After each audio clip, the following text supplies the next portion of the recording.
لگے کہ نبی پاک صلی اللہ علیہ وسلم فرماتے ہیں 3 لوگ سفر کر رہے تھے، رستے میں طوفان آ گیا، تیز بارش شروع ہو گئی، تو حضور فرماتے ہیں وہ تینوں بارش سے بچنے کے لیے ایک غار میں چھپ گئے۔ ہم کو پتہ ہے پرانے زمانے کے اندر غاریں ہوتی تھیں، اور لوگ جب سفر کرتے تھے لمبے تو پتھروں اور پہاڑوں کے بیچ میں سے سفر کرتے تھے۔ وہ غار کے اندر چلے گئے۔ اب چونکہ طوفان بہت زیادہ تھا، جب وہ غار کے اندر چلے گئے تو اللہ کے پیارے حبیب صلی اللہ علیہ وسلم فرماتے ہیں ایک پتھر اوپر سے لڑکتا ہوا آیا اور غار کے منہ کے آگے آ کے اس نے غار کو بند کر دیا۔ اب اتنا تیز اور اس مضبوطی کے ساتھ وہ پتھر لگا اور اتنا صحیح فٹ ہوا کہ اندر روشنی آنی بھی ختم ہو گئی۔ اب 3 لوگ ہیں، تھوڑی دیر تو وہ پریشان رہے کہ شاید اب کبھی بچ نہیں سکیں گے، شاید چاروں جانب اندھیرا ہی ہے اور اندھیرا ہی رہے گا، شاید یہاں سے نکلنے کے لیے اب ہمیں کوئی رستہ میسر نہیں آئے گا۔ وہ پہلے تو پریشان ہوئے، پھر کہنے لگے یار اس طرح کرو، ذرا غور کیجئے گا میری بات پہ۔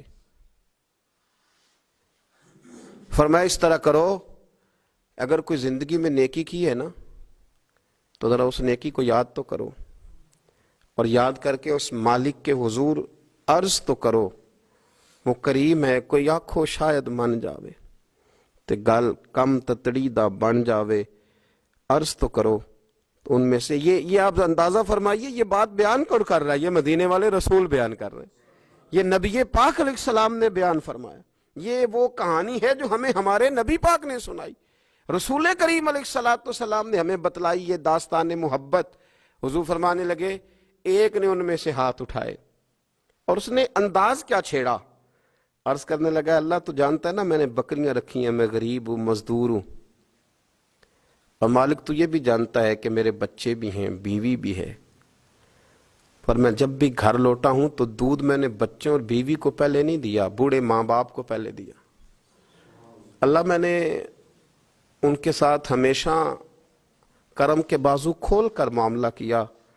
وہ غار میں تنہا بیٹھے ہیں اور اپنے مالک کو منا رہے ہیں۔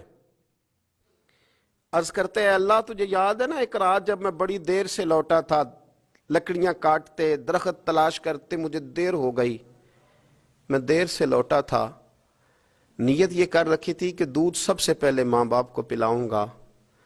مالک جب میں لوٹا تو وہ بوڑھے تھک ہار کے سو گئے تھے، میری بیوی نے مجھے کہا کہ بچوں کو پلا دو، وہ سو گئے، تو میں نے کہا نہیں، میرے ذمے ہے ان بوڑھوں کے دل کو ٹھنڈا کرنا، ان سے پیار کرنا۔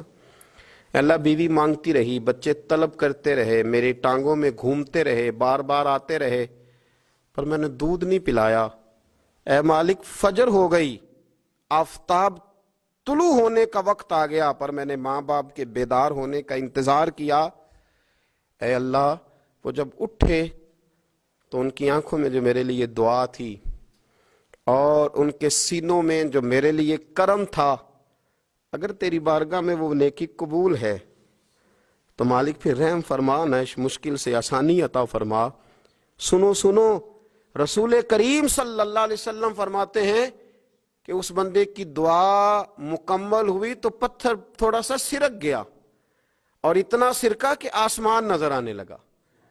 جس نے ماں باپ کو منایا ہے، ان سے پیار کیا ہے، پھر یہی بات وسیلہ بن جائے گی رب کے ماننے کا، پھر یہ وسیلہ بنے گی، اللہ اس سے مان جائے گا۔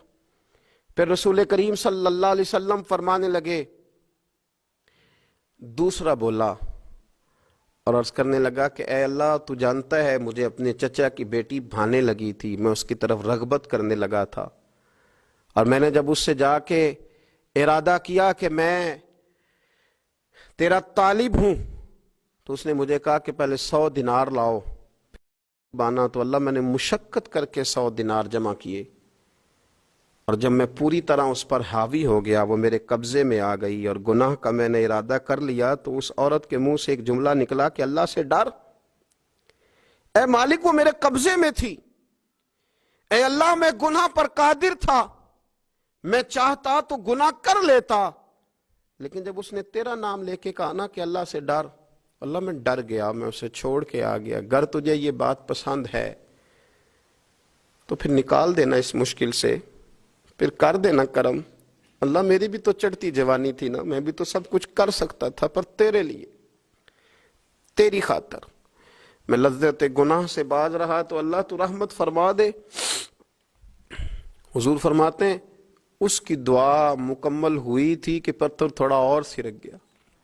پھر تیسرا بولا اور اس نے بول کے کہا، اے اللہ ایک مزدور کو، ایک دیہڑی دار کو، ایک غریب کو میں نے کام پہ رکھا ہوا تھا، یہ تیرا اور میرا راز ہے اللہ۔ وہ مزدور، وہ دیہڑی دار میرے پاس کام پہ لگا تھا، کچھ چاول میں نے اس کی اجرت مقرر کر دی کہ تو کام مکمل کرے گا تو میں تجھے دوں گا۔ اور جب اجرت لینے کا وقت آیا تو وہ بگڑ کر ناراض ہو کر چلا گیا۔ میں اسے ڈھونڈتا رہا، وہ مجھے ملا نہیں۔ میں نے اس کے چاولوں کی قیمت کاروبار میں انویسٹ کر دی، اس کا تھوڑا سا سرمایہ پر میں نے کھایا نہیں۔ پھر وہ اس سے میں کاروبار کرتا رہا اور اتنا کاروبار کیا کہ بہت ساری گائیں اور ان کے چرواہے تیار ہو گئے۔ وہ سالوں کے بعد لوٹا، میں نے اس غریب کا مال کھایا نہیں بلکہ بڑھایا، محفوظ کر کے رکھا۔ وہ سالوں کے بعد لوٹا اور کہنے لگا میرا مال، تو میں نے کہا وہ ساری گائیں تیری ہیں، وہ چرواہا تیرا ہے، یہ سارا کچھ تیرا ہے۔ تو کہنے لگا تو مجھ سے مذاق کرتا ہے، میں غریب کہاں اور گاؤں اتنی بڑی گائیں کہاں، تو مذاق کرتا ہے۔ تو میں نے کہا مذاق نہیں، میں نے اپنے رب سے ڈر کے تیرے مال کی حفاظت کی، یہ تیرا ہے۔ اے اللہ میں کھا بھی تو سکتا تھا نا، پر تجھ سے ڈر کر میں نے وہ سارا محفوظ رکھا۔ اللہ اگر تجھے میری یہ ادا پسند ہے تو پھر آج مان جانا، آج راضی ہو جا۔ اللہ کے رسول فرماتے ہیں اس کی دعا مکمل ہوئی تھی کہ پتھر لڑکا اور ان کے لیے رستہ بن گیا۔ وہ باہر آ گئے تو حضور نے ہمیں بتلایا کہ وہ تمہاری نیکیاں جو چھپی ہوئی ہیں، وہ تمہاری نیکیاں جو تم نے خالص اللہ کی رضا کے لیے کی ہیں، ان نیکیوں، ان اعمال کا وسیلہ بھی تمہارے رب کے ماننے کا ذریعہ بن جائے گا، اس کو منایا جائے۔